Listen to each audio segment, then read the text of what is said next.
Welcome to your daily dose of hope. I'm Phyllis Nichols, and I'm glad you're here. Today, we're going to talk about an ambassador of hope, or someone that I feel is an ambassador of hope, and that would be Dolly Parton. I once heard her referred to as American treasure, and I think that feels right. She's beloved by people, obviously in the country music world, but her popularity has exceeded way beyond country music and her Tennessee upbringing. She's a prolific songwriter and an astute businesswoman, and she made decisions that have proven to be very fortuitous for her. And she made those decisions early in her career when it just wasn't the norm for a woman, especially in the music business, to do those sorts of things.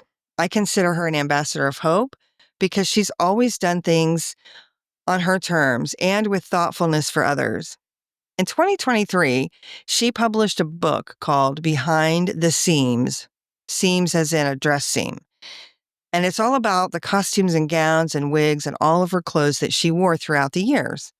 She writes a lot of comments on her favorites and who designed them and why and how they came to be. And she tells really interesting stories about where she wore some of them, like when she got to visit and meet Queen Elizabeth, or the gown she wore when she won her first country music award.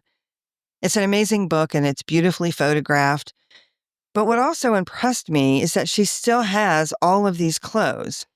Right now, and for the last few years, one of her nieces is actually curating the clothes in the collection. But as a young musician and performer, way before she was the famous Dolly Parton that she is today, she had the presence of mind to keep the clothes that she wore, way before she was this big star. And I find that really hopeful. She came from humble beginnings, which, again, her story is well known, and she talks about this in the book too. And she also talks about why those humble beginnings is why she loves the big sparkly clothes and the high heels and the big wigs. She explains that they make her feel beautiful and they make her feel special. And over the years, people have tried to get her to tone down her look or change her style. And, she just wouldn't do it. And she goes on to say that she knows that her style's not for everyone. It's for her, though, and she definitely knows that about herself. She didn't care that she hasn't always been in style, I guess. And when people tried to encourage her to make changes, she just stuck to what she knew was right for her.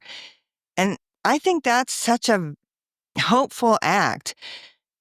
She did not know back in the 60s or 70s that she was going to be the Dolly Parton that we now all know and love.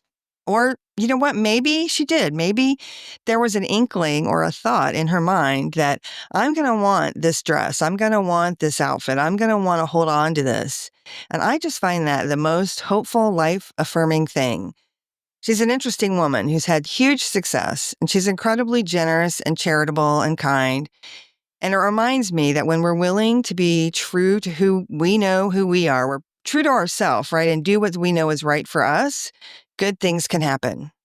So I'd like to be more like Dolly, not the gowns or the wigs, of course, but honoring what I know is right for me and choosing to live my life on my terms. Because like Dolly, it's a hopeful, life-affirming choice.